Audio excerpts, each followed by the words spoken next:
listo para aprovechar las oportunidades que aquí te ofrecemos. Adelántate a tu competencia. Revisa el kit de supervivencia que armamos para ti. ¡Prepárate! Solo tienes una oportunidad para causar la mejor impresión y obtener mayores beneficios. Entra a semanadelemprendedor.gov.mx/kit para que sepas exactamente qué necesitas y cómo tramitarlo, y que vivas la semana al máximo. Semana Nacional del Emprendedor, 5 al 10 de octubre, Expo Bancomer Santa Fe. Claro, puedes arrancar tu propio negocio tú solito. O mejor, puedes venir a la Semana Nacional del Emprendedor del INADEM y hacerlo junto a los expertos. Prepárate, interactúa, aprende y consigue todos los apoyos que necesitas para emprender en serio. Te vas a encontrar con grandes mentes, vas a aprender de sus experiencias, te vas a dar a conocer y muchísimas cosas más para llevar tu negocio a donde quieres que esté. Regístrate ya en semanadelemprendedor.gov.mx y asiste. Semana Nacional del Emprendedor, 5 al 10 de octubre, Expo Bancomer Santa Fe.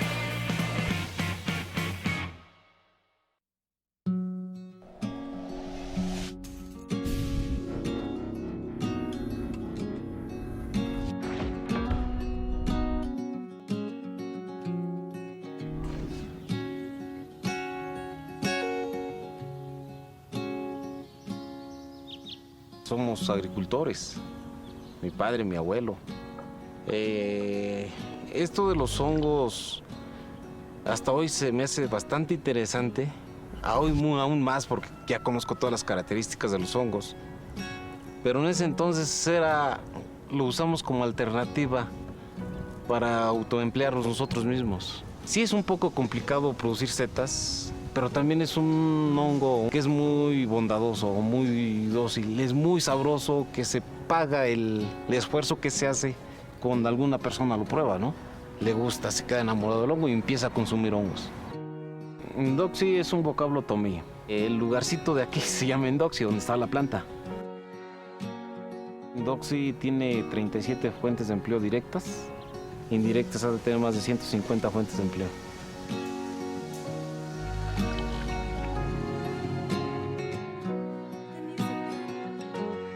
La empresa sí ha tenido varios apoyos desde que se formó. De hecho, tanto el gobierno del estado como la federación han estado apoyándonos. Hemos tenido muy buen resultado. Podemos tener una planta líder en su rama aquí en México, tanto porque tenemos una planta autosuficiente. Investigación misma aquí dentro de la planta, donde podemos ya ser sustentables para otros productores. Al mismo tiempo estamos desarrollando mercados en el exterior fuertes, ya sea Estados Unidos, ya sea la Unión Europea. En el mismo Medio Oriente tenemos ya muestras. Entonces, creo que se vienen ya proyectos más grandes, más sustentados. Y yo creo que es la catapulta para estar en 10 años bien posicionados en el mercado, conservando la misma calidad, el mismo sabor, que nos tenga la confianza el cliente final. De mi familia en lo particular, pues, todo el apoyo lo tengo. Creo que le debo mucho a todo el mundo y mucho a la vida.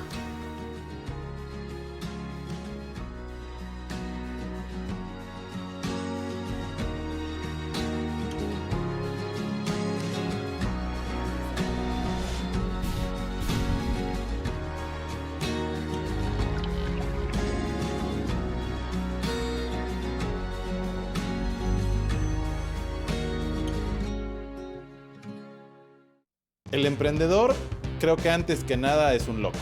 Después de ser un loco, es un atrevido. Pero más que nada, es alguien que está dispuesto a arriesgar todo sin saber qué hay adelante. El motociclismo va acompañado de un riesgo.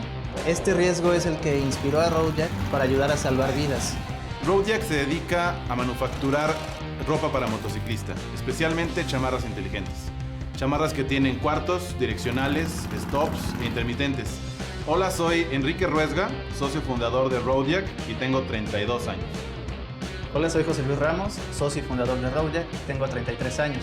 Roadjack pasó de ser una buena idea a un gran negocio en el momento en que Pepe y yo nos pusimos a trabajar de lleno en hacer que esto fuera una realidad.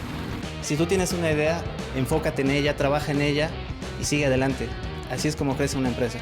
En la Semana Nacional del Emprendedor de hace 2 años asistimos y ganamos un premio a la innovación.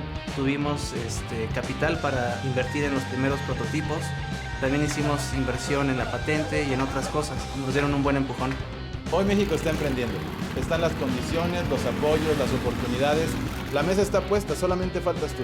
Y en la Semana Nacional del Emprendedor tenemos un lugar para reunirnos todos los emprendedores de México, del 5 al 10 de octubre en Expo Bancomer Santa Fe. Asiste y abre o haz crecer tu negocio, no faltes.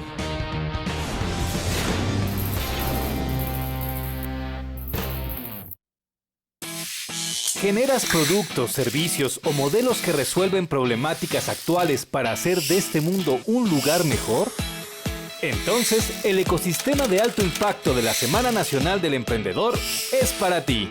Aquí encontrarás las herramientas e iniciativas que te permitirán potenciar tus habilidades y vincularte con los expertos que desarrollan prácticas de impacto social, ambiental, tendencias en las industrias creativas, tecnologías de la información y comercio electrónico. Visita semanadelemprendedor.gov.mx y regístrate ya. Semana Nacional del Emprendedor, 5 al 10 de octubre, Expo Bancomer Santa Fe.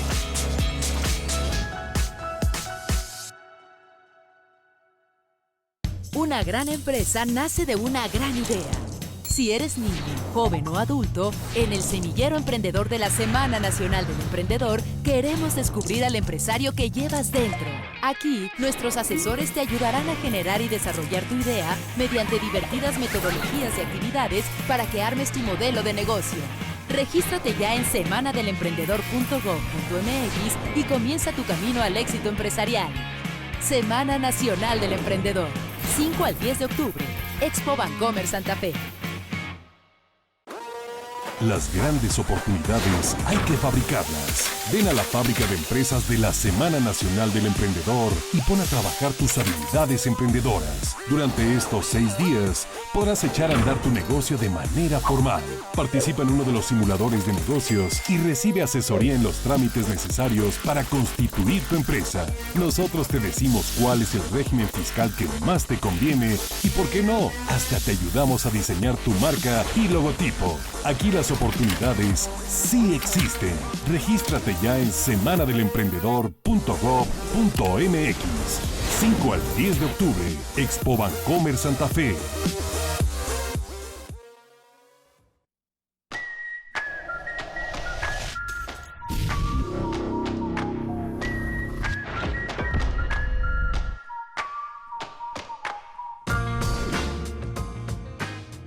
La idea de innovar con esta idea emprendedora surge de, yo creo que de una inquietud, tanto de mi hermana como mía, de hacer algo padre para la industria de la moda, de poder ofrecer un área de diseño innovadora.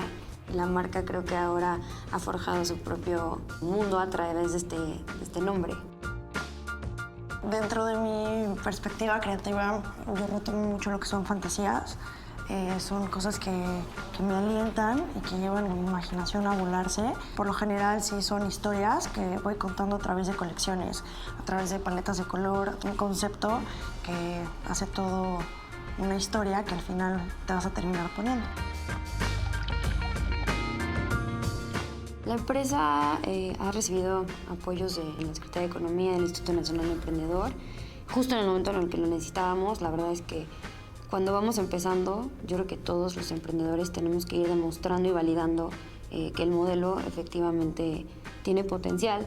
Entonces, en su momento, hace unos años, nosotros nos acercamos al INADEM para poder hacer un proyecto de internacionalización, así se llama, Desarrollo e Internacionalización del Mercado, donde se necesita verdaderamente un recurso apropiado justo para un branding, un posicionamiento, muchos temas que igual y no se ven. Entonces hicimos nuestro proyecto en la categoría de alto impacto y poder echar a andar un proyecto un poco más ambicioso que es necesario en el tema de la moda. Creo que en los últimos 5 o 6 años ha venido un crecimiento increíble. La credibilidad se ha ido transformando y ha sido fruto de mucho trabajo, no solamente de una marca, sino de varias, que al final hablan por un país, ¿no? Hablan de un país que sí puede crear, que tiene propuesta y que aparte tiene mucha calidad. Lo que es la línea creativa se ha ido como forjando mucho más, el estilo ya como que es más rápido de identificar. Para que esto se vuelva mucho más dinámico, para que no solo tengamos Pink Magnolia y nuestra otra marca, sino que vengan muchas más. Vistiendo japonesas, chinas, coreanas, francesas, de todo. Y no es nada más el simple hecho de verlas vestidas, sino verlas que están felices, que realmente es una pieza que las satisface. Eso es como mi mayor logro en la vida. Emprender, aventarse. INADEM, apoyo. Pink Magnolia, un mundo.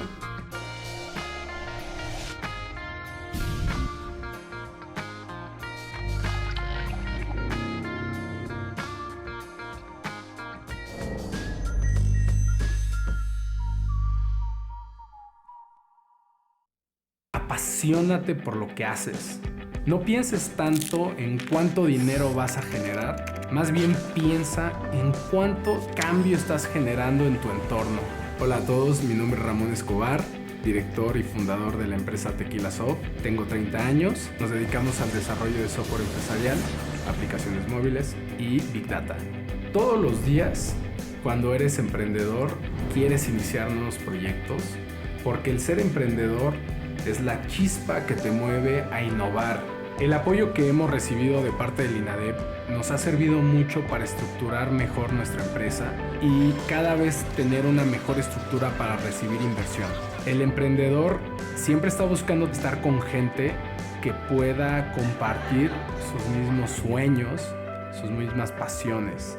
Si yo pudiera regresar en el tiempo y hablar y darle un consejo al Ramón del pasado, le diría que fracase rápido. Si tú eres un emprendedor o tienes una idea de desarrollar un producto o simplemente quieres saber más acerca de cómo iniciar un negocio, te invito a que vayas a la Semana Nacional del Emprendedor, que es del 5 al 10 de octubre en Expo Bancomer Santa Fe. Así que asiste, no te lo puedes perder y ahí te espero.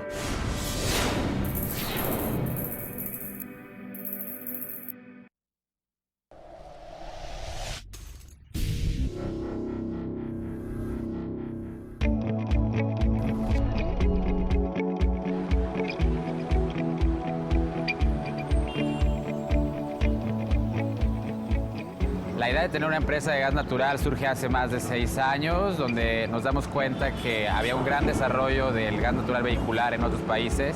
Me apoyé en un profesor de la maestría, que le presenté mi idea y pues dijo, no, pues vamos a buscar capital. El gas natural vehicular es ecológico, económico y seguro. Ecológico, ya que reduce en más de un 30% la emisión de gases de efecto invernadero, además de otros contaminantes criterio. Económico, ya que el ahorro es de más de un 50% respecto a gasolina y o diésel. Seguro es mucho más seguro que usar combustibles tradicionales.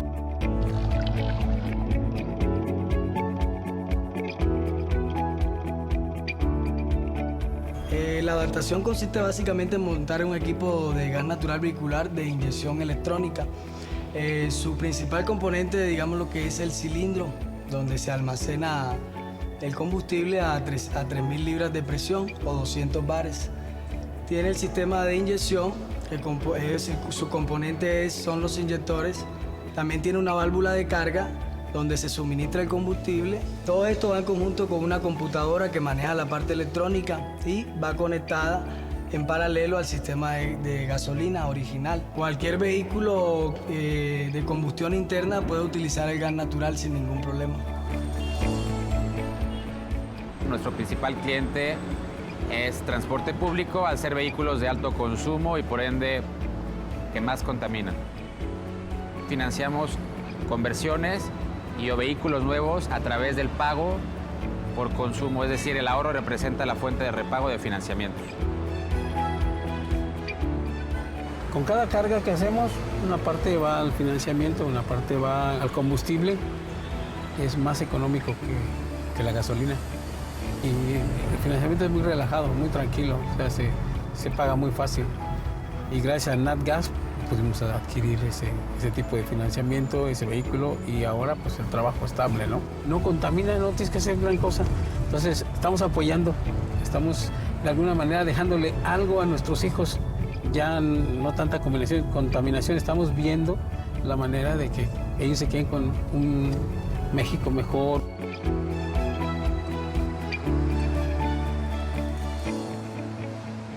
Ser los líderes en el desarrollo estructurado del mercado de gas natural vehicular en México es la visión de Natgas.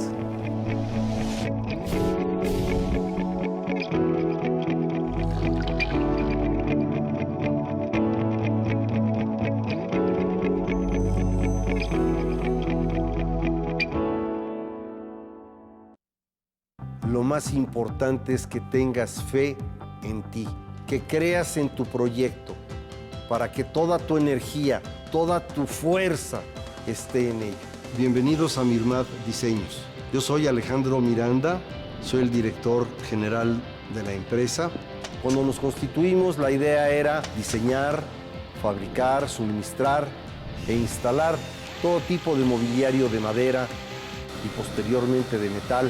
Con los recursos que nos apoyó el INADEM, Mirmad pudo seguir adelante con proyectos muy importantes, como fue el construir una nave nueva, poder capacitar a nuestra gente, la adquisición de programas de diseño de punta. El día de un emprendedor es un reto constante. O sea, son un sinnúmero de variables que como emprendedor no debes perder de vista. Sigue adelante con tu idea, sigue adelante con tu proyecto, porque si lo sueñas, lo puedes cumplir. En el pasado, cuando uno quería emprender un negocio, se aventuraba sin ningún apoyo. Hoy es diferente, ya no estás solo, ya hay gente que te acompaña. Por eso te invito a que asistas a la Semana Nacional del Emprendedor. Es del 5 al 10 de octubre en Expo Bancomer Santa Fe. Recuerda, no te la puedes perder.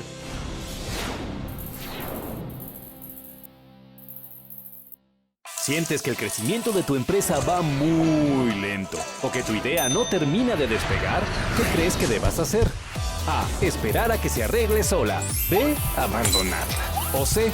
Venir a la Semana Nacional del Emprendedor y encontrar todos los apoyos y soluciones que necesitas para llevar tu empresa al siguiente nivel. Regístrate ya en semanadelemprendedor.gov.mx. Asiste y emprende o haz crecer tu negocio. ¡Hey tú! La respuesta correcta es la C. Semana Nacional del Emprendedor. 5 al 10 de octubre, Expo Bancomer Santa Fe.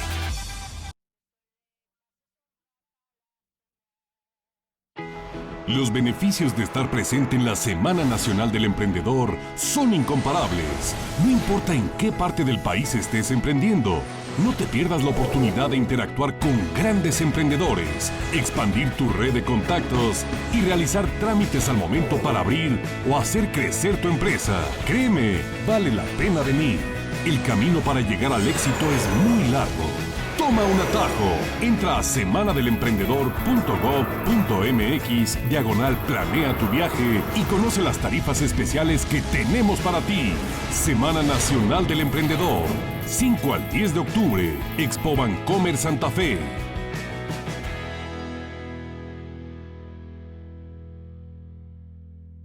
Atrévete a dar el salto. Únete a la red de apoyo al emprendedor. ¡Es gratis! En ella puedes aprovechar los apoyos, productos, servicios y soluciones que el sector público y privado tienen para ti y tu empresa. No te pierdas la Semana Nacional del Emprendedor. Aquí te vincularemos con el mundo empresarial y te daremos todo lo que necesitas para que inicies tu negocio o que tu empresa crezca y crezca y crezca y crezca y crezca.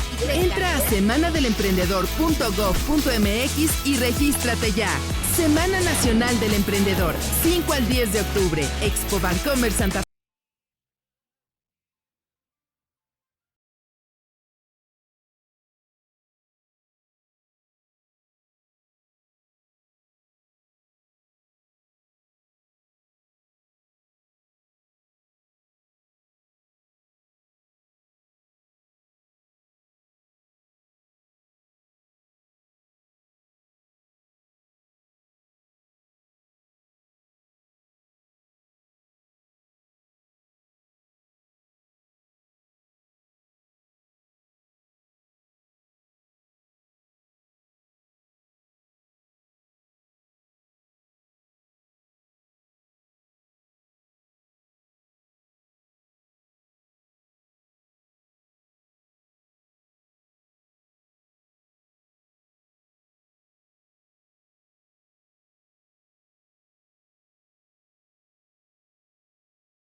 Nacional del Emprendedor les dan la más cordial bienvenida a la Semana Nacional del Emprendedor, la mejor forma de abrir o hacer crecer tu negocio. Antes de empezar, les pido que levanten la mano. ¿Cuántos de nosotros aquí hemos utilizado esta maravillosa aplicación para que nos informe del tránsito, los accidentes? ¿Cuántos la hemos usado? Eso. ¿Ya saben de qué aplicación estamos hablando? ¿Sí? Pues déjenme presentarles. En este día damos inicio a la conferencia magistral titulada The Waze Story, impartida por Levine. Levine es un apasionado empresario y mentor de jóvenes emprendedores, es cofundador de Waze, una de las aplicaciones más grandes del mundo, basada en una comunidad de tránsito y navegación, que fue adquirida por Google en junio del 2013 por la destacada suma de, ¿cuánto creen? Ay, a ver, hay premio para quien la atine. Casi, vamos, ¿por dónde está? ¿Quién más? Ya están cerca. 1 millón, casi. 1.1, exacto, es de 1.1 billones de dólares, así que pido un fuerte aplauso para esta cantidad. También es cofundador, presidente activo y primer inversionista en el Feex, un startup que ayuda a encontrar y reducir cargos ocultos en servicios financieros. Ha estado en el negocio de la alta tecnología durante los últimos 30 años, la mitad de ellos en la escena startup, y ha visto desde el fracaso hasta el éxito. Gracias a su larga y comprobada experiencia, damos la bienvenida a Levine.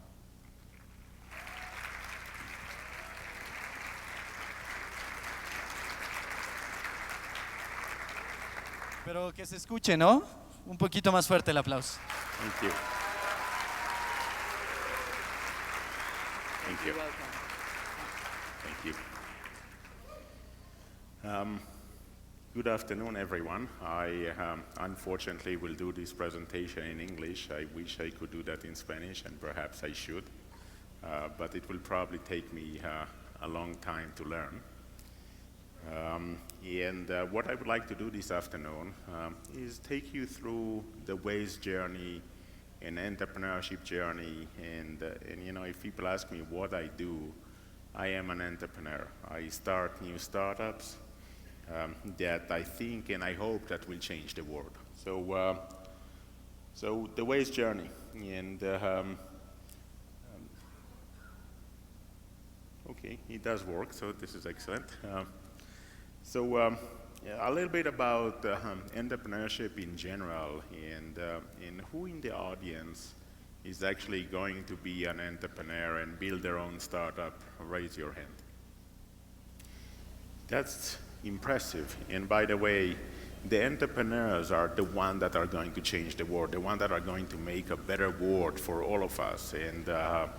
And I was excited to come over here because many reasons, and one of them is that this is the Entrepreneurship Week, and I believe that this is, this is maybe key messages and key learnings that I can share with you, and hopefully you will do less mistakes or other mistakes, not the one that I did. And then obviously the other part is that there are about 8 million Waze users here in Mexico. and I've been to many places, and every place tend to believe that their traffic jams are the most severe there are, and probably you are right.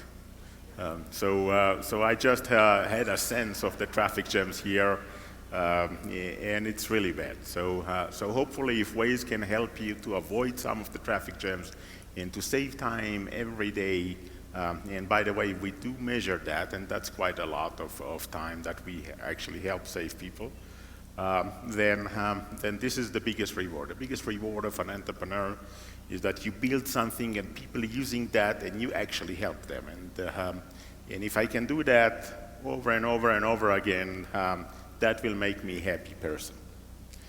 So entrepreneurship in general, it starts with a dream. It starts with you're running into a problem and you decide that this shouldn't be like that, and you decide that you're going to solve that.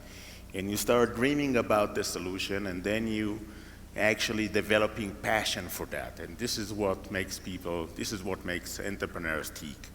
And then just after you realize that you're actually developing the passion for that, there is a willingness to sacrifice. So you understand that in order to go into this journey, you're willing to sacrifice a lot of things, your family time, your other jobs, anything else that you're doing, it's actually, you will not have time for that. And all of you will be into the startup that you are building.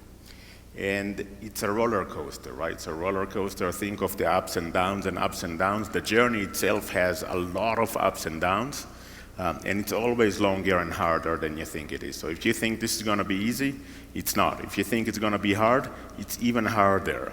And but still, you know, the reason that we are going there, because we dream, because we develop the passion, because we want to change the world and make it a better place. And to a certain extent, for an entrepreneur, there is no doubt what's next. It's always the next startup.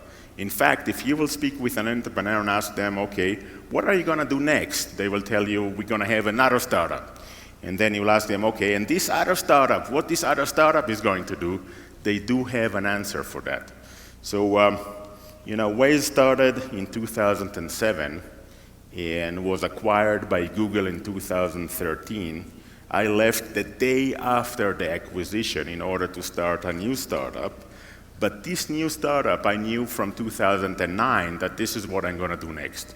And the reality is that you run into a problem, you run into an opportunity, you tell yourself, okay, the world is going to be a better place if that will be different. And you kind of starting to think about it in the back of your mind, and as soon as you're ready, as soon as you do have the time and effort and willing to sacrifice, then you go and do this journey again.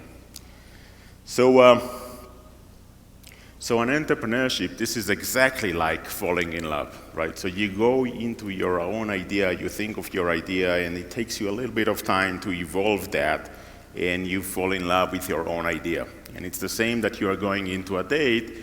And you know, there are many ideas or many dates that you go to, and eventually there is one that you fall in love to. And then it's like, you know, you're starting to keep on thinking of this idea and developing your own solution in your own mind, and then you start to share that with your friends, which is exactly like taking your date to meet your friends. And when they tell you that your ideas suck, or that she's not for you, then you actually get rid of your friends. And the reality is that you are in love with your own idea. And this is what it takes. If you're not in love with your own idea, you're not going to have enough of energy to go through the hardship of the journey.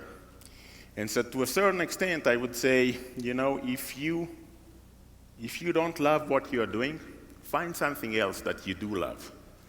Because this is the recipe for a happy life. If you love what you're doing, then you will keep on doing that with love every day.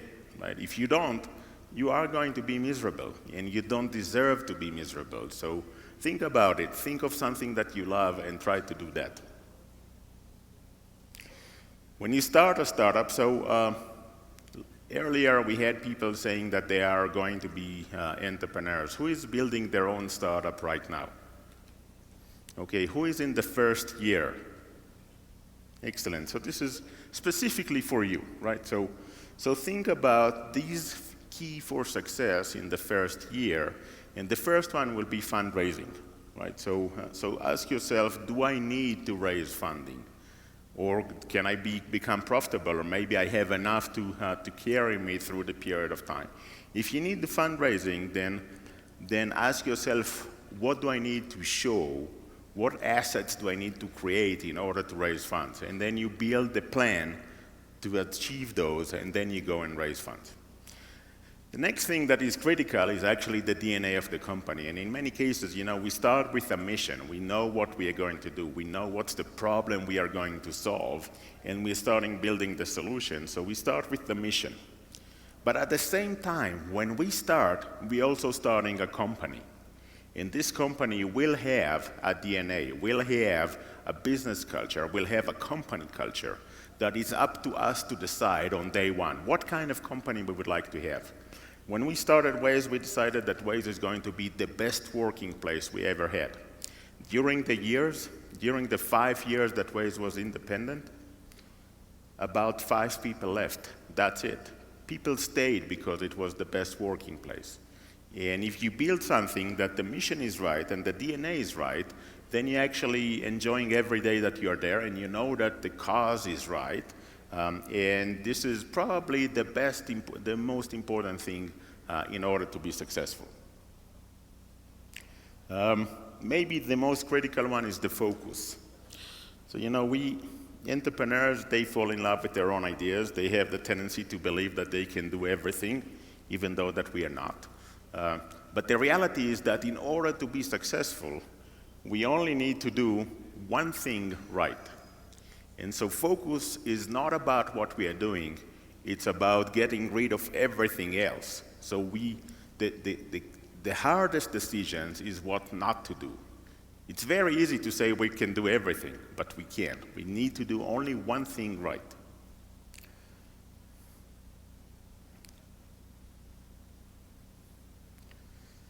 And as I mentioned, it's a long journey. In particular, the one that there is no traction. And I will demonstrate that later with the Waze journey, but there is a period of time that there is initial excitement, and maybe people are writing on you on the paper, and maybe you appear on TV, and there is initial traction, but then the product is not good enough. And it creates lack of traction for a long period of time. And only if your mission is right and the DNA of the company is right, you would go through that period of time. And imagine that as trying to cross the desert, right? So try to imagine that, right? So you're looking at the desert, you are in the middle of the desert, you're looking around you, and it's only sand and sand, right? And you keep on walking the same direction, you walk and walk and walk and walk, and it's still only sand and sand around you. And the reality is that you are very likely to get out of the desert if you would keep on going into the same direction. If you'll start changing your direction, then you might be going around and around in the middle of the desert, and eventually you will die. As a startup, you will die. This turns out to be maybe one of the key learnings that I had in general in Latin America and in many other countries. What prevents a lot of entrepreneurs of going into this journey is fear of failure. So they're afraid of failing. And the reality is that if you're afraid of failing and because of that you are not doing, you already failed. But the journey itself is actually going from one failure to another failure. You try something, it doesn't work. You try something else, it doesn't work. And you keep on trying until you find something that does work. And then you know that you are actually on the right path. But the realization of the journey is that you have hypotheses, you have assumptions, and you are trying to find whether or not they are right. And this is going from one failure to another failure, from one test to another test, from one try to another try, until you find something that works.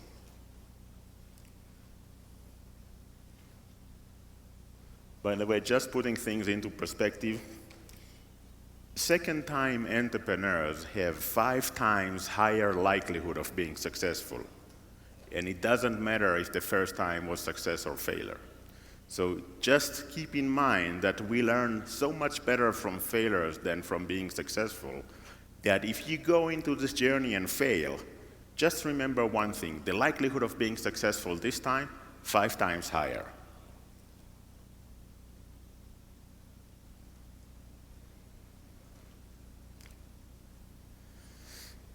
One of the best ways to think about big ideas, ask yourself, if you are successful, how the market will change. Who is going to be out of market if you are successful? When Waze started, there were map makers, there were traffic makers, there were navigation makers, there were navigation devices. All of them ceased to exist, right? It took us 5 or 6 years. And after that, today, there are still map makers, but they are much smaller today than before. Nearly no one is trying to build traffic information anymore. Navigation apps, nearly nothing. Navigation devices, they disappeared. And part of the part of the journey of building a startup is that there is a lot of alcohol in the startup, right? So think about, every time that there is a good reason to celebrate, we open a bottle of tequila. And there are many reasons to celebrate, in particular in the beginning. So when you launch the product, this is a reason to celebrate. When you hire the first person, this is a reason to celebrate.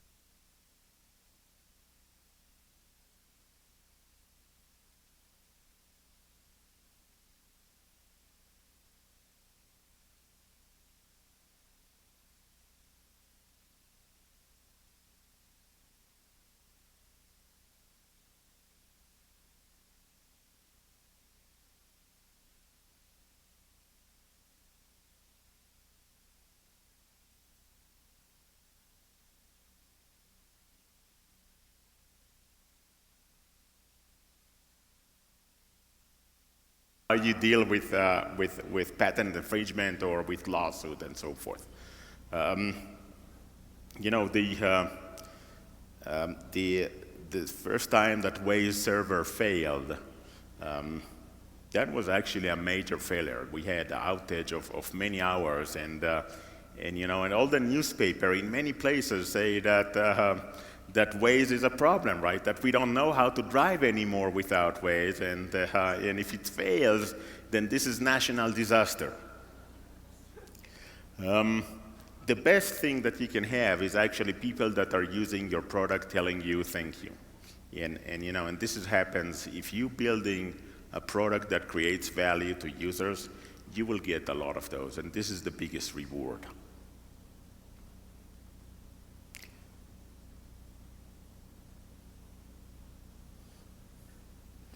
So we have a little bit technical difficulties, but sometimes it does work. Think of this journey, right? What we are actually looking for is a problem that's worth solving, a problem that we would like to solve, that the world is going to be a better place if we will solve that problem. And immediately after that, we are looking for the users that actually have this problem, because initially we start with our own problem usually, and we tend to believe that everyone is like us, so everyone do have the same problems. But no, other people might have different problems, and keep in mind that we are excellent sample of one person. This is it, right? So my perception of the problem is not necessarily applied to other people. So the perception of the problem from many users, and as soon as we can actually go and build the solution. And this is the art of the startup, the journey of the startup. We are looking for a problem that's worth solving, the users that actually have that problem, and then we can build a solution to solve that problem. And by the way, I've seen many ideas coming to me with a solution that is then looking for a problem, right? So we have built this technology that can do A, B, and C. And the first question that I asked them, okay, and who needs A, B, and C? And they don't know. So if you don't know who are your users and what problem do you solve to them, go back to the drawing board and ask yourself these questions. So with that, let me go into the Waze journey. And I would start because this is the magic part of it, and this is where at the beginning no one believed that it can work. So that was the map of Tel Aviv when we started. That was actually the map of Mexico City when we started here. Blank page. This is it, right? No maps, no nothing. And when people drove, we collected the GPS from the device, and if we would take this data and draw that on this piece of paper, it would look like that. And if we take that from a lot of users, it will start to look like that. And this is, you can start to imagine that as a map, right? So if I will tell you that this is a traffic circle there in the middle, it does look like a traffic circle, and it is a traffic circle. And if you look at more dense area, that will be main road versus street, and if there is an intersection that no one is making a left turn, then the system can conclude that no left turn is allowed. and if there is a road that there are 100 people going into one direction and there is no one else coming that direction, that will be one-way street. And if there is a road that there are 100 people going into one direction and only 5 coming the other direction, that turns out to be one-way street in Tel Aviv. So the reality is that this is how we drive. And when we launched globally, there were places that we actually need to readjust the algorithm. Now, we created automatically a map out of that, which is not a searchable map. And the street names actually came through map editing tools that we have created and allow people to actually use them and add street names and house numbers and points of interest and other attributes to the map that makes that a map. Now, if someone drives slow, we realize that there is a traffic jam, and once we have a lot of users, then all of a sudden we can create a complete map and a complete traffic map where traffic jams are. Now, the important part is that this is done nearly 90% automatically, maybe even more than that. So when you drive, you actually not just figuring out where traffic jams and how to avoid them, but also helping the rest of the drivers to avoid traffic jams, because you reveal to everyone where are you and how fast you are going. And this is enough for the system to extract this information from all the drivers and recreate the map of traffic and then tell people how to avoid traffic jams. Is that really works?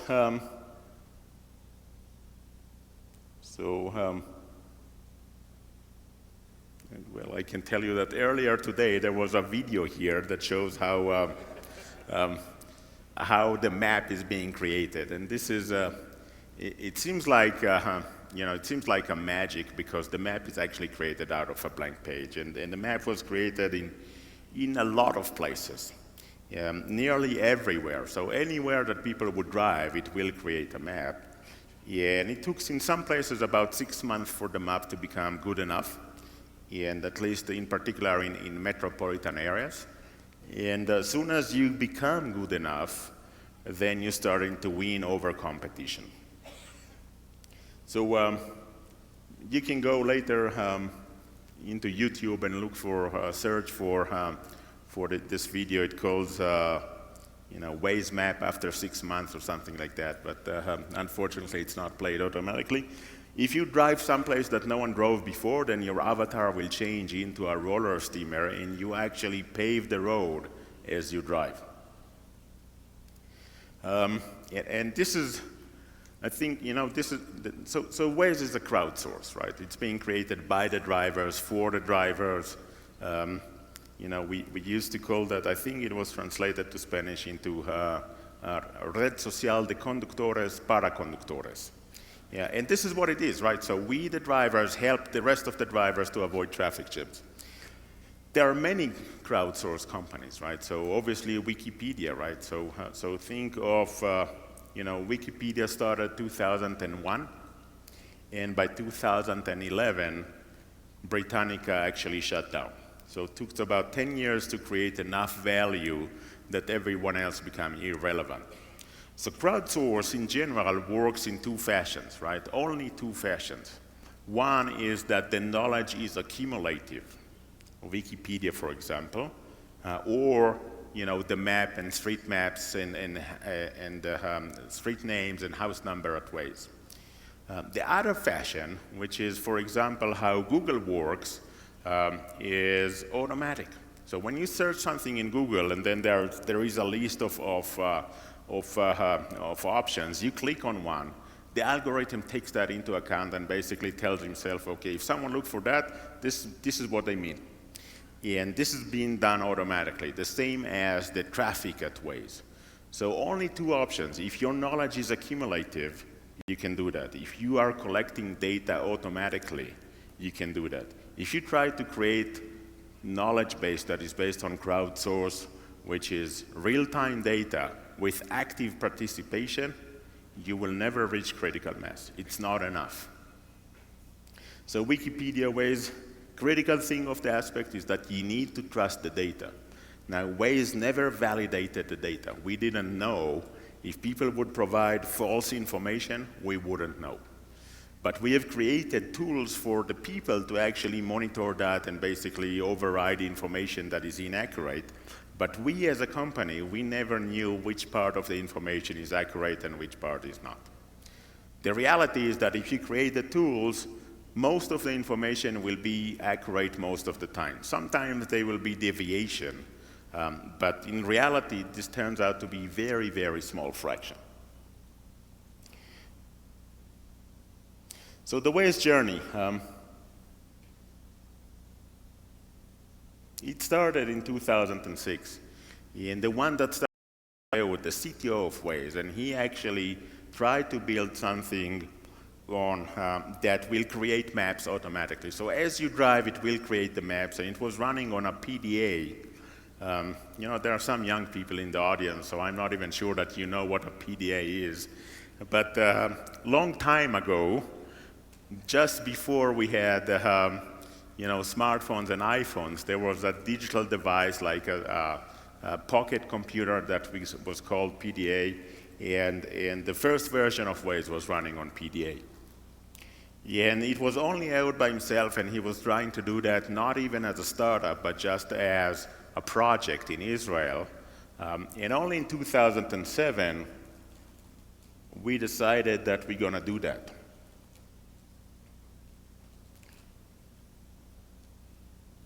So, okay. So we teamed up. It was Ehud, Amir, and myself, that we decided that this is interesting enough, and in particular, if we take that out of the PDA and put that into the smartphone, then we can generate real-time traffic, and real-time traffic is very interesting, because that would be the first time, and you know, I hate traffic jam. And I mentioned earlier that I am an entrepreneur, so everyone hates traffic jam, there are many things that we hate. But for an entrepreneur, that will be good enough reason to go ahead and say, I can change that. And when you decide that you're going to change that, then you realize that you're going to change that for everyone, not just for yourself. So we built the story, we defined the DNA of the company, and then we went fundraising, right? And we met with the first VC, and they said, no. And then we went to the other VC, and they said, no, and no, and no, and no, and no. And a lot of times I heard no. So two things I've learned. One is that there are 100 different ways to say no. And I know. And the other one, which was very disappointing, is that there were more people telling me no when I went fundraising than girls saying no when I went dating. And it's hard. Raising funds is very, very hard. And I will touch base on that towards the end and telling you what do you need to do in order to do that. But the most important part of it is that this is very hard, and it's always hard. Even today, when I go raise funds to a new startup, it's still hard. And it was still running on a PDA, but the roadmap was that we're actually going to take that into a smartphone, and that will create the real-time traffic. And these are the original slides that we went fundraising with them, right? So yeah, the only problem is that the clicker doesn't really work. Okay. So we built navigation, which is mapping and traffic information. We are doing that much faster, much better, up-to-date accuracy at 1/10 of the cost than anyone else in the industry. And at the time, you know, MapMaker, there were companies, there was Navtech that was acquired by Nokia, there was TeleAtlas that was acquired by TomTom. There were players, significant players in this space, and we basically say, okay, we are actually going to disrupt this market because we have a different way of creating those. And, sorry, where is that?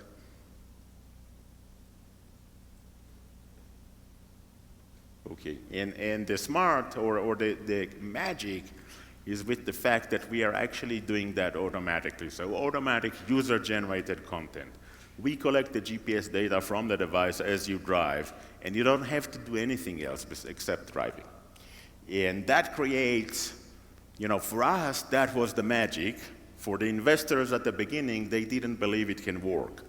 And if you would go to all of the successful companies that were startup at the beginning and went fundraising and ask them, how was that at the beginning? Nearly no one believed in them. It was the same with Google, it was the same with Facebook, it was the same with nearly everyone. That people don't believe when you have an innovative approach, when you have a disruption approach. What they do, they go and speak with the experts, right? Now the experts, they know how to make maps, right? They know how to collect traffic and build traffic information. They don't believe that crowdsource can do that. And so in general, they say this is impossible. And it's huge reward when people tell you that this is impossible and you just go and prove that it is possible. So that was 2008. We started a company, we called that LinkMap at the beginning, and we raised $12 million. So eventually, after all the 100 different ways of saying no, I found out how people are saying yes, and we started, we built the first version that was running on a smartphone, and that was running on a Nokia phone, right? So think of the history line, right? So dinosaurs, PDA, Nokia, and we are here today. And it's quite scary, right? So 10 years ago, Nokia was the biggest name in the mobile industry, and they disappeared in less than a decade. And is that possible that companies that we see today will disappear in the next decade? It's more than possible. It's actually going to happen. Now, the only problem is that we don't know whom. If we would, then we will sell short on that. But we don't know who is going to disappear. But there will be disruptive technology. There will be different ways of going into the market. There will be disruptions in the way business is being conducted that will reshape the market, and some that will not adapt fast enough, they will disappear. 2009, we finally launched a product. And we started in Israel, we launched the product in Israel, and then later on in the US, and towards the end of the year, we launched the product globally. And essentially there is Waze everywhere because everywhere that you drive with the app, it will start creating the map. And if we reach critical mass, then the map will become significant. And we brought Noam as the CEO in 2009. I was the CEO at the beginning, but I hate to be a CEO. This is so at the beginning it's excellent, right? So you create the vision and you recruit the people and you define the DNA and you're doing everything. But after maybe the first year, then there is the realization that you need to deal with execution and with everything that you need to deal with, and I figure out that I actually hate that. So that was 2009. And then happens 2010. And the reality is that in 2010, nearly nothing worked, right? So we launched the application in the US, and it was not good enough. So people will try that, and they would get awkward routes, and they would churn, right? They will not keep on using the application. And that was pretty much the same nearly everywhere. And we had a little bit of success in few places in South America, so in Ecuador and Colombia and Venezuela, and in a few places in Eastern Europe, so in Czech Republic and in Latvia, and in a few places that we have seen success in that, the magic happens. So we have enough users, and we are reaching critical mass of users, and they create better data, and the better data brings more users. But that didn't happen in the US, that didn't happen in Western Europe, that didn't happen in big countries. And everyone was thinking that, okay, this is pretty good solutions for small places, but it doesn't work in large places. And then towards the end of the year, or actually at the beginning of the year, Google launched their free turn-by-turn navigation. And up until that moment, Waze was the only free turn-by-turn navigation app out there. And everyone told us that we are doomed, that we are going to die. And the scarier part was that, including our own investors, they stopped to believe in us. And And we believed, right? So we were still in love with the problem we are solving. We believe that we are addressing something that is completely different, which is commuting, right? Going to the work every day and not necessarily navigating or not searching for different places. And during 2010, we were in a position that, so I remind you this slide, right? So we were in lack of traction period. And it was frustrating because we hear from the users what doesn't work, and we collect data from the system so we understand that what doesn't work, and we go and fix that, and we release a new version, and it still doesn't work. It's still not good enough. And we did that one iteration after another iteration after another iteration throughout 2010. We did multiple iterations that were focused on let's make that good enough. And every time we were collecting information, understanding what doesn't work, fixing exactly that, and then just in order to pass this hurdle and face the next one. And that was the journey of 2010 that eventually ended up with making it good enough, and we have seen that coming only in 2011. That was actually pretty frustrating, standing here and clicking on this thing and it doesn't work. So that was the idea. Okay, so 2011, we finally got it working. And the way that we have actually saw that was that there were more and more and more places that we are reaching critical mass. So if you think of the US, that was metro by metro. So Los Angeles was the first one, and then San Francisco, and then Chicago, and then Atlanta, and then New York, and then Washington, D.C., and one metro after the other that we have reached critical mass, and all of a sudden that becomes the preferred driving application so I see a lot of people waving because it's hot. It's also hot here, so if you want to join me here, I can promise you that this is hot here as well. And then, so we have got the breakthrough, and we have raised additional funds coming from Horizons and Kleiner Perkins, and we knew we're going to change the world. This is where we reached 10 million users by that time, and at the time, that was perceived to be the benchmark for successful companies. And 2012, this is where the magic happened. This is where Waze was growing faster than the entire industry together. So all the navigation apps and navigation devices and anything in this space together, Waze was actually growing faster than all of the industry together. And in 2013, we were growing at about 4 million users a month, and Google came up in the middle of the year and basically put a proposal to acquire us. And there were a few things that we discussed with them, that Waze will remain Waze and still helping drivers to avoid traffic jam. But eventually, that was a pretty quick deal for everyone, and Waze was acquired June 2013.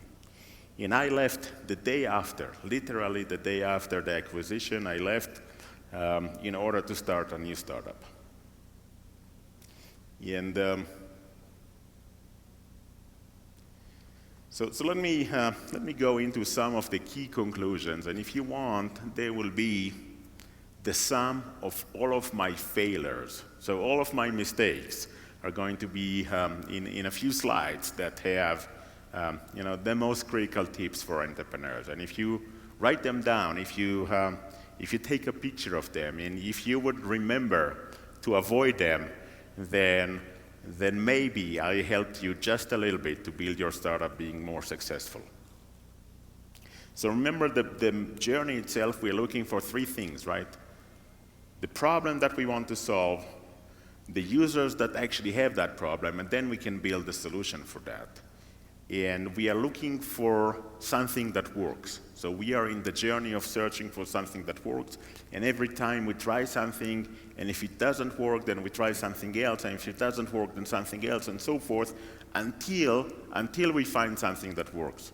And then we're shifting gears and starting to replicate that. And when we replicate that, then you actually run into the same problem, right? So you don't know how to replicate, and you think you do. You try something to replicate that, and it doesn't work. You find something else, you try something else, and eventually you find something that replicates that. And so the journey has multi-levels in that sense, that every time you're looking for something that works, as soon as you do, you move to the next step, which is let's replicate that.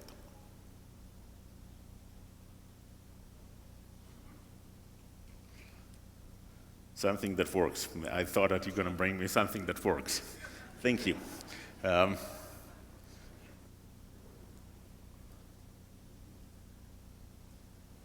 Okay. You know, if people would have told me that I have only one slide, I would be using this one. So,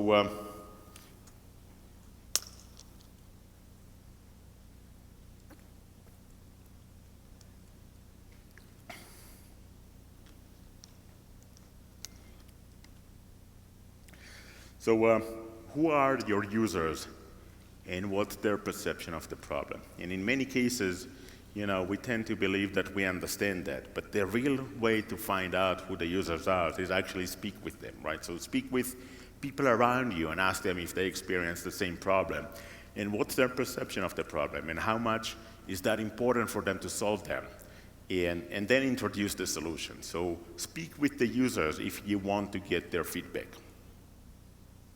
Make your mistakes fast. So you're going to make a lot of mistakes. And, you know, in most cases, we are trying to build all the product on day one. And the reality is that the faster that we will go to the market, it's going to be easier for us to collect feedback. And even if the product is not ready, even if the product is embarrassing, is to the level that you would be embarrassed with what you've just released, you should go out there, because that's going to increase dramatically the way that you collect feedback from the users. And if you make your mistakes fast, then you can fix them fast. And the reality is that what you do, you are creating the company as a faster moving than anyone else in the industry. So don't be afraid to make mistakes. Make them fast so you can fix them fast. And remember that the biggest enemy of good enough is perfect. If you try to build something that is perfect, someone else will be just good enough and win the market. The DNA and the mission defines the journey that you're going to have. If you don't build the mission and the DNA right at the beginning, if you don't know what problem you're solving and why the world is going to be a better place if you are successful, and if you don't make sure that you build the right team around you, people that are committed to solving this problem, people that can work together, people that enjoy working together, then during the journey, you will have a hard time. You would look at your own company and you will tell yourself, this is not what I was dreaming of. So dream of the working place and dream of the better world, and make sure that they are building into your mission and into the DNA that you are recruiting. Fall in love with the problem, not the solution. You know, this is what my shirt says. This is maybe the most important one. If you fall in love with the solution, the problem might disappear and you ended up with a solution that is not relevant. Stay focused on the problem. And the reality is that the most successful companies are the ones that actually claim ownership of the problem and not the solution. The solution will change over time. Focus on the problem. Focus, we mentioned that, it's not what we are doing, it's what we are not doing. These are the hard choices. The main thing is to keep the main thing the main thing. Everything else is not important. And don't be afraid to fail. You know, don't be afraid to fail. If you are afraid to fail, then the reality is that you're not trying, and the result is that you already failed. So don't be afraid to fail.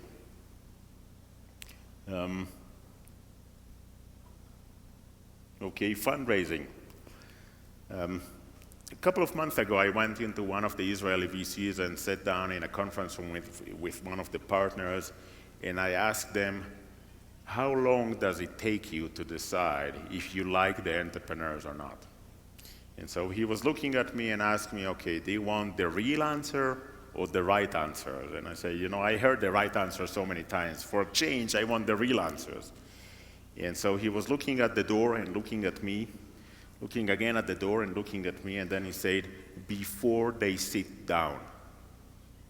What it means is that it takes seconds to have the first impression. And it's the same, right? If you're going to recruit a new employee, it's going to take you seconds to decide if you like the person or not. If you are going on a date, it's going to take you seconds to decide whether or not you like the date or not. And then you have very few minutes to either let it sink or change your mind. Few minutes, that's it, right? So if you are going into a meeting that is going to be an hour, after 5 minutes, everyone knows if it's relevant or not.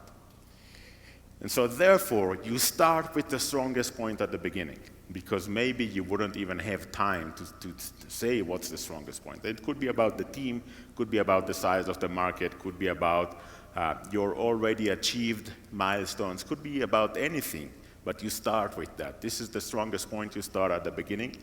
Keep in mind that there are users too, right? So if you have something and the investor don't think that they will use that, they're not going to invest. 95% of the cases, investors do invest in something that they believe they would use. And if you cannot explain to them why they would be using that, then try to find someone else that they can link to and will be using that. Learn how to tell a story. So I think I read someplace that one of the biggest fears is actually appearing or performing, right? So performing in front of audience. By the way, if you would ask me, every time that I'm behind the stage, I'm asking myself, why am I doing that?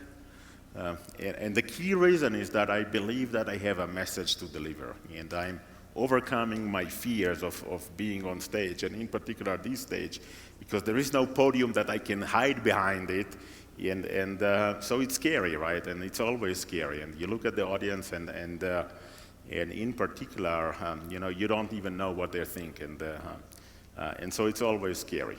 But you have to learn how to tell a story if you want to deliver your message, because we tend to believe that we are rational, but we are not. We are emotional.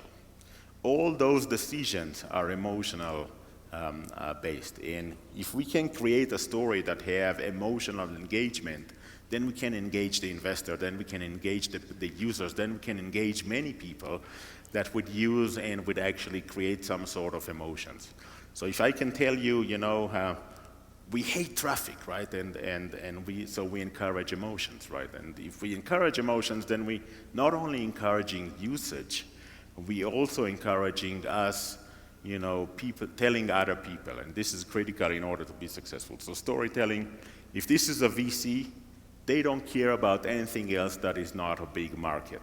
If it's not a big market, then your investors are not going to be venture capitals. They're going to be different investors. But the venture capitals only care about big markets. And then you conclude your story with the strongest point at the end. Only 5 things that you need to say there. So what about me? There is a picture of a thinner version of me, and I gained a lot of weight in the last couple of years. But I'm an entrepreneur, and I'm also guiding a lot of entrepreneurs in Israel. And I'm doing only consumer services, so only things that everyone would be using, or hopefully everyone would be using, and only things that creates value, that are doing good. So my mission in life is doing good and doing well. So it's not that I'm doing that for as a non-profit organization. No, I do intend to make a good business out of that. But the first and the most important thing for me is that I will be able to create a lot of value to a lot of people. And that will be around money and time lost. That will be around empowering a user. That will be around making things access that are not accessible to the users. It's only about making big impact. In many cases, that's going to be disruptive to the market. So if I'm successful, markets will change. And let me touch upon a few of my startups. So Waze we know. Move It. Move It is like Waze, but for public transportation. And the reality is that it's following the same footsteps of Waze, but faster.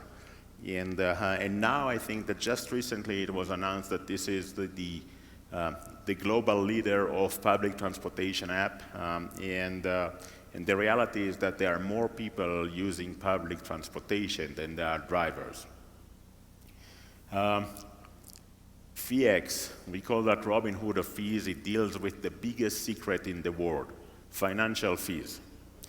And in the US, there are $600 billion of financial fees every year, 600 billion. This is more than the entire construction industry. This is more than the entire entertainment industry. And people don't even know that they're paying them. So if I will be in the US and ask 100 people how much fees you're paying on your retirement plan, no one would know. If one would know, that's going to be our lucky day. And so Feex is addressing exactly that problem, telling people how much fees they're paying and how to reduce them dramatically and then allow them to reduce those fees. And we have launched in Israel in 2012, and now we are focusing mainly on the US market, and it creates an impact. And I can tell you that financial industry don't like me anymore. Rumor is a marketplace for non-refundable hotel reservation. So think about situation that you make travel plans and then you make hotel reservation and you cancel your travel plans and you get stuck with hotel reservation that you cannot use, and this is non-refundable, so you cannot cancel that, right? And so Rumor is simply a marketplace for that. Go ahead and sell that to someone else and you would recover some of your losses, and that someone else is going to probably get an inexpensive hotel night, and everyone wins, including the hotels. So hotels in general are making 30% more upsales from food and beverages and internet and whatever, so they would prefer someone to be in the room. Zik is a marketplace for store credit. So think about a situation that you buy something and you get back home and you see that you don't like it, or your wife tells you that this color of the shirt is not for you, and you go back to the store and you return that, and they give you a store credit. So they don't give you the money back, they give you a store credit that you now need to use. Around the globe, 30% of those store credits are never being used. They expired, they disappeared, they lost, something happens to them, and they never being used. These 30% is $100 billion of loss to consumers. So Zik is simply a marketplace that you can instantly take that and sell that to someone else. Yeah, and it's now operated in Israel and in the UK, and it's going to expand country by country. But the idea is that, but the idea in general of a marketplace is that you take underutilized resource and you reutilize that. You allow other people to utilize that. NG deals with the frustrations of going to the mechanic. So if I will be taking my car to the mechanic and they will tell me that I need to replace the carburetor in my car, I would say, okay, go ahead and do that, because I wouldn't know, right? I don't know, I don't understand anything about cars. Now, the reality is that they don't make cars with carburetors in the last 20 years or so, but we don't know. When we go to the mechanic, we are helpless. And so NG is an app running on the smartphones, connects to the car computer, doing the diagnostics for us, understanding what's wrong with the car, telling us in a language that we can understand, and then actually asking for mechanics around us to provide us with a quotation. So empowering the users and allowing the users to actually do price comparison. And by the way, if you do price comparison, you will find out that the price varies dramatically. So maybe 50% difference between one proposal from one mechanic to another mechanic and so forth. But today, we cannot compare prices, right? You go to the mechanic, they tell you, leave the car here and we will call you, right? And they call you in the middle of the day and they tell you, okay, We just find out that the carburetor is done right now. Fairfly deals with the biggest secret in the travel industry, and this is what happened to the airfare after we booked our flight. So in many cases, we compare prices before we make travel arrangement, before we book our flight. And maybe we even monitor them over a period of time, and we see that they are going up and down. And at a certain point of time, we make the booking. Now, the price keep on going up and down, but we don't check that anymore. So Fairfly checks the price of our own itinerary, and if the price drops below the cancellation fee, so this is the price, this is cancellation fees, and if the price anywhere here, we are actually leaving money on the table. So it will let us know, right now you're leaving money on the table, one click, rebook the same flight, and get some of your money back. And as you can see, all of them are about consumers, all of them are about doing good to consumers, and all of them are trying to address big problems. And I keep on creating new startups, about 2 or 3 every year, and hopefully I will keep on doing that, and eventually solve many, many problems. So with that, let me finish with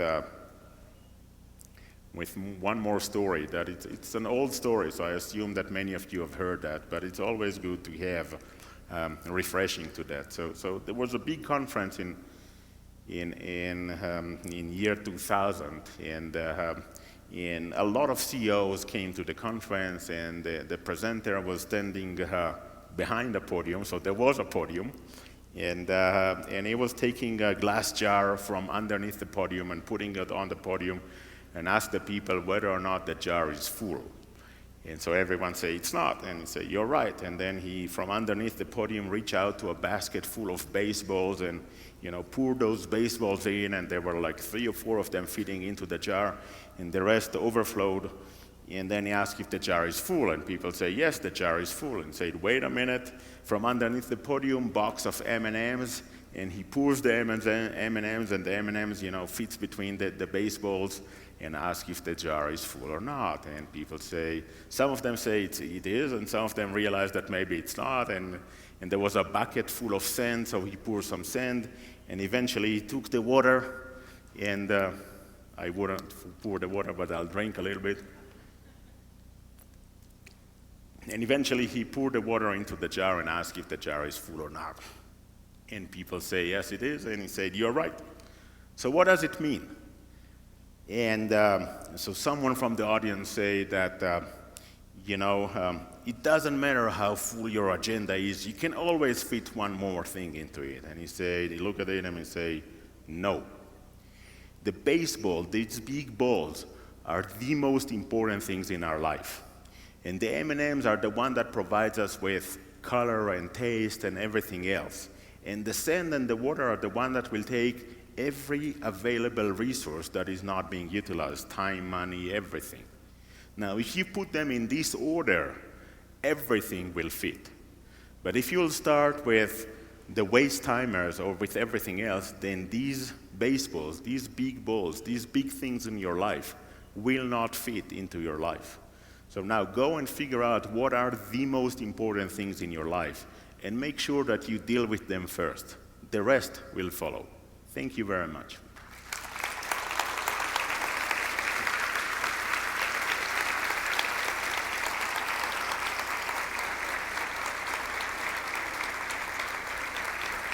Claro que sí. Agradecemos con un fuerte aplauso a Uri Levine.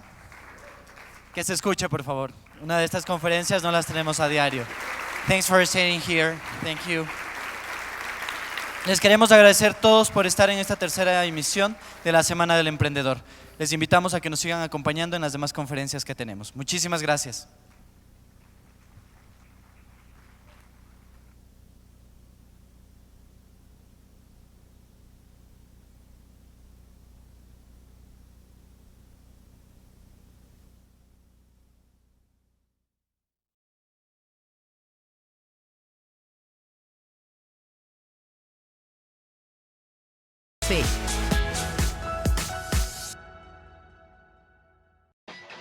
¿Estás listo para llevar a tu empresa al máximo circuito empresarial?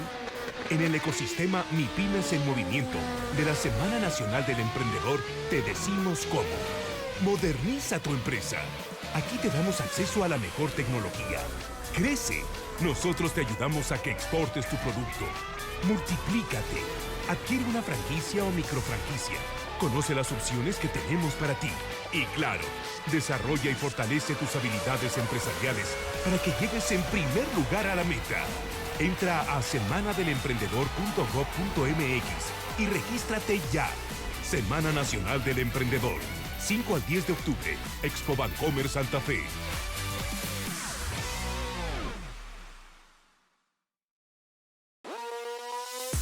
La innovación nunca estuvo más a tu favor. Ven a la Semana Nacional del Emprendedor y aprovecha las grandes oportunidades que tenemos para ti en el ecosistema de innovación. Participa con increíbles iniciativas como Makerspace y Fab Labs. Imprime tus modelos en impresoras 3D. Experimenta con herramientas de fabricación digital y conoce los prototipos que hay en México para satisfacer las necesidades de tu empresa. Deja fluir tu creatividad. Regístrate ya en semanadelemprendedor.gov.mx y asiste. Semana Nacional del Emprendedor. 5 al 10 de octubre. Expo Bancomer Santa Fe. No dejes que tu idea o negocio se hunda por la falta de recursos financieros. En el ecosistema de cultura financiera de la Semana Nacional del Emprendedor puedes obtener asesoría y acceso a opciones de crédito y capital. En el INADEM, pensando en ti, reunimos a las principales instituciones financieras del país en un solo lugar. Bancos comerciales, de desarrollo, intermediarios financieros, fondos de capital y de fomento. Queremos brindarte las soluciones financieras para que tu proyecto avance viento en popa. Navega a semanadelemprendedor.gov.mx y regístrate ya. Semana Nacional del Emprendedor, 5 al 10 de octubre, Expo Bancomer Santa Fe.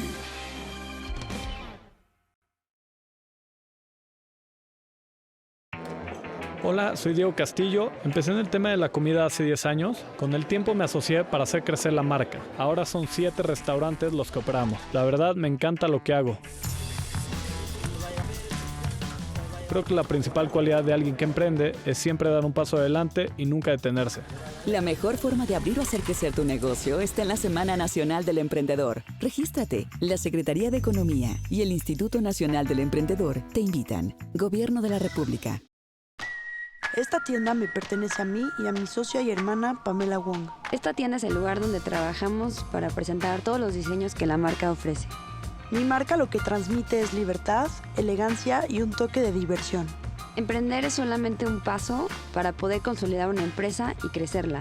La mejor forma de abrir o hacer crecer tu negocio está en la Semana Nacional del Emprendedor. Regístrate. La Secretaría de Economía y el Instituto Nacional del Emprendedor te invitan. Gobierno de la República.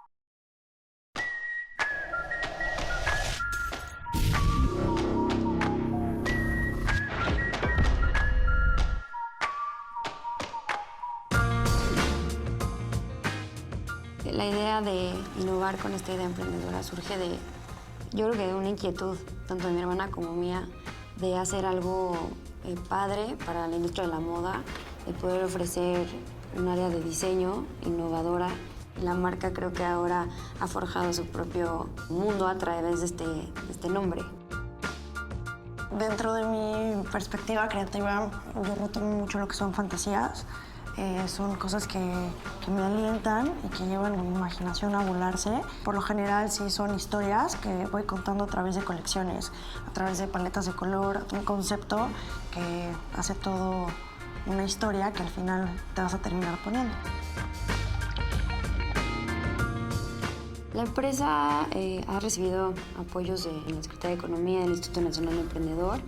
Justo en el momento en el que lo necesitábamos, la verdad es que cuando vamos empezando, yo creo que todos los emprendedores tenemos que ir demostrando y validando que el modelo efectivamente tiene potencial. Entonces, en su momento, hace unos años, nosotros nos acercamos al INADEM para poder hacer un proyecto de internacionalización, así se llama, Desarrollo e Internacionalización del Mercado, donde se necesita verdaderamente un recurso apropiado justo para un branding, un posicionamiento, muchos temas que igual y no se ven. Entonces hicimos nuestro proyecto en la categoría de alto impacto y poder echar a andar un proyecto un poco más ambicioso que es necesario en el tema de la moda. Creo que en los últimos 5 o 6 años ha venido un crecimiento increíble. La credibilidad se ha ido transformando y ha sido fruto de mucho trabajo, no solamente de una marca, sino de varias, que al final hablan por un país, ¿no? Hablan de un país que sí puede crear, que tiene propuesta y que aparte tiene mucha calidad. Lo que es la línea creativa se ha ido como forjando mucho más, el estilo ya como que es más rápido de identificar. Para que esto se vuelva mucho más dinámico, para que no solo tengamos Pink Magnolia y nuestra otra marca, sino que vengan muchas más. Vistiendo japonesas, chinas, coreanas, francesas, de todo. Y no nada más el simple hecho de verlas vestidas, sino verlas que están felices, que realmente es una pieza que las satisface. Eso es como mi mayor logro en la vida. Emprender, aventarse. INADEM, apoyo. Pink Magnolia, un mundo.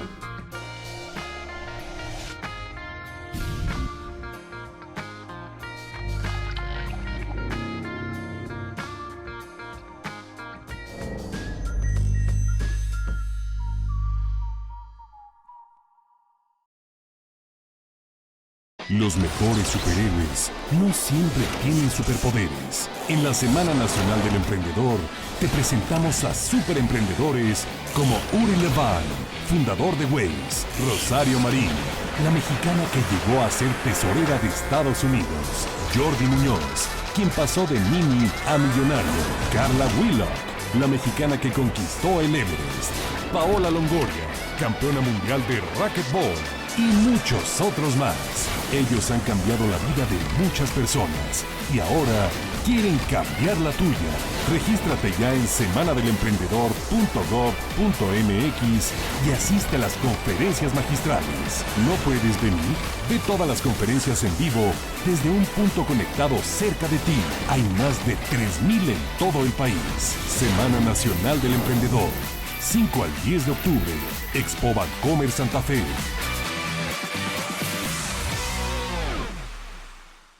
No te pierdas la fiesta más grande de emprendimiento en México. En la Semana Nacional del Emprendedor te regalamos 6 días llenos de oportunidades, apoyos y aprendizaje. Ven y aprovecha las mejores conferencias, actividades y talleres para crecer tu idea o negocio. No dejes pasar la oportunidad. Interactúa con los mejores emprendedores e inversionistas de México. Regístrate ya en semanadelemprendedor.gov.mx. La Semana Nacional del Emprendedor llega una sola vez al año. No te la pierdas. 5 al 10 de octubre, Expo Bancomer Santa Fe. No hay que llegar primero, pero hay que saber llegar. Y para que llegues bien a la Semana Nacional del Emprendedor, hemos creado el transporte oficial de la semana. Un autobús te estará esperando en las principales estaciones del metro, con salidas desde las 9 de la mañana, cada 30 minutos. Asistir nunca había sido tan fácil. O si prefieres, conoce nuevas formas de llegar en semanadelemprendedor.gov.mx/transporte. Tenemos convenios con muchas empresas de transporte para que no te la pierdas. Semana Nacional del Emprendedor. 5 al 10 de octubre. Expo Bancomer Santa Fe.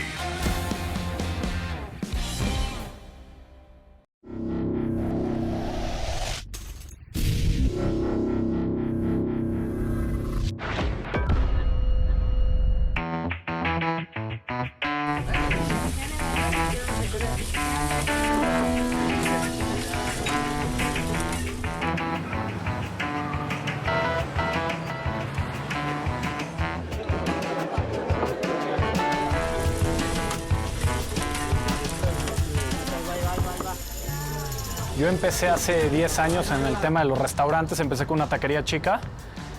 Ahorita yo lo que hago en las chinampas es que los opero al 100%.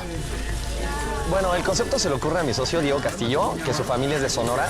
Diego ya venía poniendo restaurantes aquí en la Ciudad de México, había empezado con cortes de carne y dado el éxito que había mostrado, se dio cuenta que había una oportunidad para abrir un nuevo concepto de taquerías enfocado en carne 100% de Sonora. Nos especializamos en la chinampa, en tortillas hechas a mano, cortes al carbón y bueno, así surge la chinampa desde un inicio, ¿no?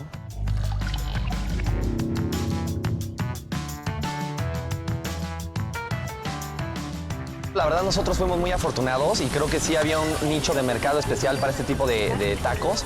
Desde que abrimos el negocio fue bastante rentable y nos permitió empezar a crecer. Hemos participado en 3 convocatorias y hemos recibido 3 apoyos para seguir aperturando sucursales. Mira, yo siempre quise hacer algo mexicano. Estoy casado con la idea mexicana de tener la carne 100% mexicano. Vendemos vinos, los vinos también son mexicanos. Ponemos platos de peltre, ponemos barro, ponemos molcajetes, hacemos las tortillas hechas a mano. Todo lo hacemos muy artesanal para que sea una auténtica taquería. Todo lo que hacemos, así los franquiciemos o sean propios, nosotros los operamos al 100%. El tema de si nosotros llegamos a crecer o no es nuestra capacidad de adaptarnos a nuevos retos. Como decía bien Diego hace rato, ahora la empresa ya está en una posición en la que tenemos que tener un perfil mucho más de liderazgo. Los retos empiezan a ser un poco diferentes. Al principio el reto era, hay que hacer una taquería que guste, hay que hacer una taquería con buena calidad, con buen servicio. Ya lo tenemos, ahora el reto es cómo crecerlo. Y para crecerlo necesitamos aprender a ser buenos líderes, aprender a transmitir bien los mensajes, aprender a seleccionar y motivar muy bien a todo nuestro personal. Como dice Diego, aquí en las sucursales normalmente tratamos de darle crecimiento a la gente. Y eso es lo más importante ahorita para que nosotros podamos seguir creciendo. Yo creo que la principal cualidad de alguien que emprende es siempre dar un paso adelante y nunca detenerte.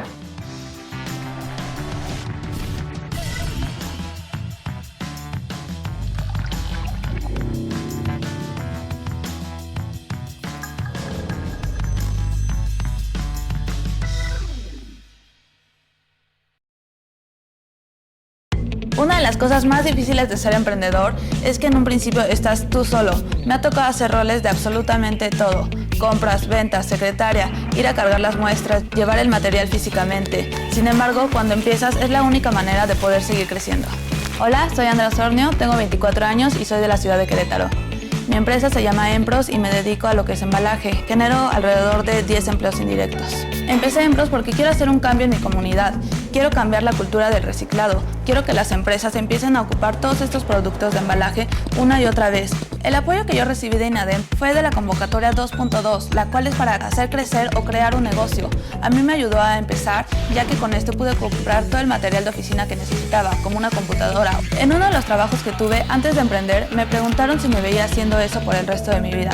En ese momento capté que no me veía 5, 10 o 15 años en un trabajo de oficina. He tenido que hacer muchos sacrificios para empezar mi empresa, pero lo que más he sacrificado ha sido tiempo. Tienes que estar 24/7 para un negocio así, ya sea domingo, ya sea fines de semana, sea medianoche o sean las 6 de la mañana. Si pudiera darme un consejo a mí misma en el pasado, sería poner más atención en clases. Hay cosas que yo ya había visto, no puse atención y ahorita tengo que estar repasando una y otra vez. El truco para emprender y para empezar un negocio es simplemente dar el primer paso, tener la confianza de que puedes hacerlo y hacerlo. Tienes que empezar por algún lado. Yo empecé con pocas ventas, con pocos clientes, pero simplemente es empezar. El panorama emprendedor ahorita en México lo veo realmente positivo. Creo que está habiendo muchos apoyos. Los jóvenes ahorita tenemos muchísima actitud de hacer un cambio, de hacer algo por nosotros mismos. Creo que hay mucho potencial, tanto en jóvenes como en mujeres jóvenes. Ya ahorita no hay la mentalidad de quedarse en casa o demás, sino todas tenemos ganas de salir a emprender, de salir a hacer un proyecto propio. A todas las mujeres que quieren emprender, quiero decirles que sí se puede. Hay muchos apoyos, muchas oportunidades y muchísima gente talentosa. Y hoy hay un lugar donde nos podemos reunir todos los emprendedores del país. Este lugar es la Semana Nacional del Emprendedor, la cual será del 5 al 10 de octubre en la Expo Bancomer Santa Fe, México DF. O sea que asiste y abre o haz crecer tu negocio.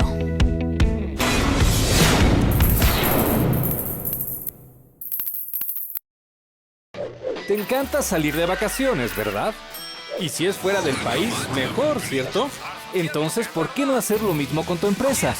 En el ecosistema Startups Sin Fronteras de la Semana Nacional del Emprendedor, te traemos a los principales organismos internacionales dedicados al emprendimiento en América Latina, Europa y Asia, para que conozcas e implementes las técnicas que mejor funcionan en otros países, intercambies ideas y aproveches las alianzas que traemos para ti. ¿Y por qué no? Que des tus primeros pasos para tener presencia internacional. Juntos haremos que el mundo voltee a ver a México. Visita semanadelemprendedor.gov.mx y registra